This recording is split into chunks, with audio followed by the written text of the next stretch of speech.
Welcome everyone to the video. Today we're going to be talking about the Golden State Warriors. Over the past 10 years, the Golden State Warriors have seen some of the most success out of any team in professional sports. And why is that? Let's talk about it. We like to.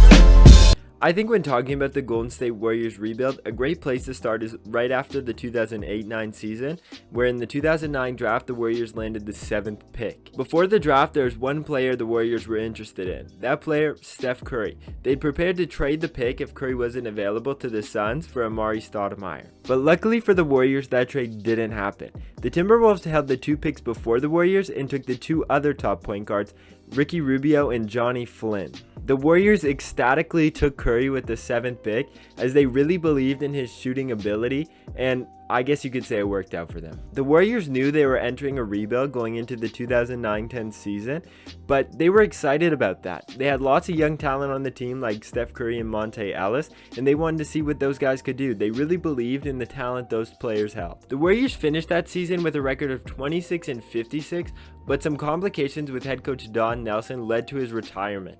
He didn't really understand the fact that they were entering a rebuild. He thought they were going to be more competitive, and they both mutually parted ways. There was a lot of excitement going into the 2010-11 season for the Golden State Warriors. Their fast-paced play and three-point shooting ability, plus the addition of rookie center Ekpe Udoh, really showed a lot of promise for the future of the Warriors. Although Ekpe Udoh didn't really pan out for the Warriors, they improved a lot, finishing with a record of 36-46, heading into the 2011 draft with the 11th pick. The Warriors love both Monte Ellis and Steph Curry, but that left a liability defensively. They addressed that in the draft, adding guard Klay Thompson. Thompson showed promise on offense and defense, especially as a defensive player. His three-point shooting ability was unmatched out of anybody in the draft class, and that continued past the draft class well into the NBA. The 2011-12 season was a big one for the Warriors. They didn't end up playing the entire 82 games, but the Warriors still only finished with 23 wins.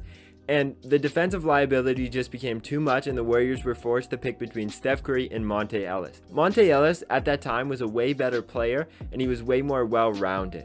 So it made it a really hard decision to pick Steph Curry over Ellis, but the Warriors did end up trading Ellis to the Bucks in exchange for Andrew Bogut. Andrew Bogut was that lockdown, rebound-grabbing center that they wanted Ekpe Udoh to become, but Bogut was really solid already and proved he was a good NBA player. One huge piece of this rebuild for the Warriors was Bob Myers. Bob Myers is actually the GM of the Warriors, and he was promoted to GM in 2012. He was a really big part of wanting to keep Steph Curry locked up. He really believed in Steph Curry. Bob Myers further showed his commitment to Steph Curry while signing him to a 4-year, $44 million contract extension. They just were obsessed with Steph Curry, and for good reason. He had shown a lot of promise up to that point, but just didn't really have his breakout. That changed in the 2012-13 season. With already a solid core of Steph Curry, Klay Thompson, David Lee, and Andrew Bogut, the Warriors added Draymond Green and Harrison Barnes in the draft, along with center Festus Ezeli. The Warriors wanted to bring in more perimeter shooting as well as some defense to really round out their roster. In 2012-13, the Warriors improved drastically, finishing with a record of 47-35.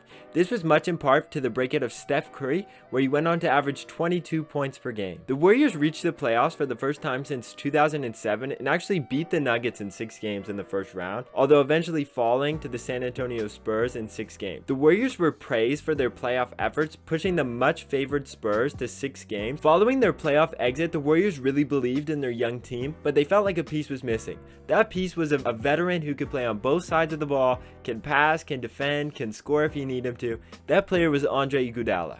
Andre Iguodala was not just brought in to be that player, he was also brought in to be the glue guy and help teach the young players. The 2013-14 season for the Warriors went awesome. Steph Curry made his first All-Star game, Klay Thompson continued to get better, and the whole team was just playing at a very high level. The Warriors ended up winning 51 games, which brought them to a playoff series against the Los Angeles Clippers. The Los Angeles Clippers at this time had players like Chris Paul, prime Blake Griffin, prime DeAndre Jordan, Jamal Crawford, and JJ Redick.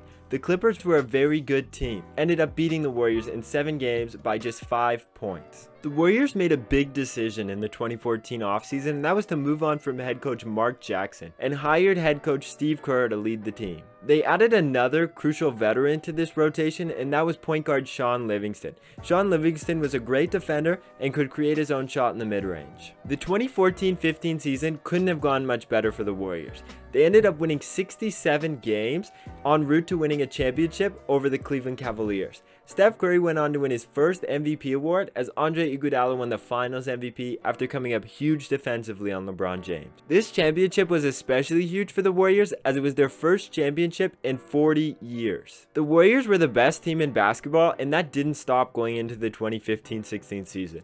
During the start of the season, the Warriors started with an undefeated record of 24-0. The Warriors dominated through the rest of the season, finishing with an unbelievable record of 73-9. That's actually the greatest record any team has ever had in the history of the NBA. Steph Curry wins his second MVP, and this is especially important because it's the first unanimous MVP in NBA history. The records continue for the Warriors as they look to cruise for their second championship. The Warriors fought through the playoffs, coming back from down 3-1 to the Oklahoma City Thunder in the conference finals. They held a 3-1 lead over the Cleveland Cavaliers in the NBA finals. LeBron James, Kyrie Irving, and the Cleveland Cavaliers stormed back, pushing the series to a Game 7 that would take place in Oakland. This game was set to be one of the most exciting in NBA history and did not disappoint. Although it didn't go the Warriors' way, they had big plans ahead of them going into the 2016 offseason. With the cap set to jump up in the 2016 season, the Warriors had enough money to bring in superstar small forward Kevin Durant. Although the Warriors had to trade role players like Harrison Barnes and Andrew Bogut,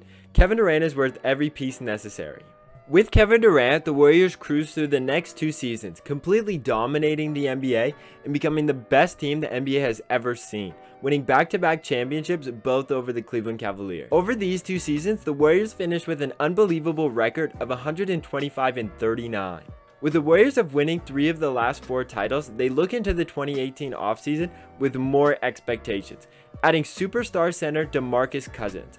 Although Cousins was coming off an injury in New Orleans, every NBA fan knew what Cousins was capable of after he just had his best season of his career. With a starting lineup of Steph Curry, Klay Thompson, Kevin Durant, Draymond Green, and DeMarcus Cousins, along with one of the best coaches in the NBA in Steve Kerr, the Warriors looked to cruise to their 3rd straight championship. The Warriors still managed to finish with a 57-25 record, which was first in the Western Conference, although facing many injuries to key players. These injuries followed them into the playoffs and even into the NBA Finals, where Kevin Durant, Klay Thompson, and DeMarcus Cousins all missed significant time. The beat-up Warriors ended up losing to Kawhi Leonard and the Raptors in 6 games, marking their second NBA Finals loss in the past 5 years. The 2019 offseason started the fall of the Golden State Warriors. Superstar Kevin Durant had just agreed to a sign and trade with their Brooklyn Nets. Although this did send emerging star D'Angelo Russell back to the Warriors, nothing is worth the price of losing Kevin Durant. The Warriors were also forced to trade Andre Iguodala to the Grizzlies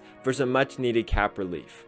Although a lot of bad came out of this offseason, the Warriors were able to extend Klay Thompson and Draymond Green, which extended the window of success for the Warriors. With hope still high, the entire NBA fan base went into the season believing the Warriors were a playoff caliber team. An early season injury to Steph Curry totally changed that. It kept him out of the lineup most of the season, which resulted in a very bad outcome from the Warriors. The Warriors were just able to win 15 games, trading newly acquired D'Angelo Russell to the Timberwolves for Andrew Wiggins and some picks. With just 15 wins, the Warriors had their worst record since 2001. This wasn't good for the Warriors. Although fans still held out hope for the return of Klay Thompson, this season just didn't go as planned. In the 2020 offseason, the Warriors held a second pick, with which they selected center James Wiseman. Wiseman is a super athlete with tons of potential. With hopes of Klay Thompson returning and the addition of wing Kelly Oubre, the Warriors went into the season again with a ton of hope and the expectation to return to playoff form. Sadly, right before the season, Klay Thompson experienced another devastating injury, which would keep him out for the entire season. Dealing with the injury, the Warriors came up just short of the playoffs, with a record of 39-33. Although this wasn't totally bad, as Steph Curry returned to MVP form, averaging over 30 points per game. With Klay Thompson's return likely around the corner, who knows what this Warriors team can do come playoff time. Although the Warriors are nowhere near the level of dominance they once were, they are still a very fun and exciting team to watch. The overall rebuild of the Warriors is one of the greatest in professional sports history, leading to 3 championships, a level of dominance which we may never see again in the NBA. The Warriors have to have the respect of every fan who loves the game of basketball, as they have done something no team has ever done. Thank you all so much for watching. I'll see you next time.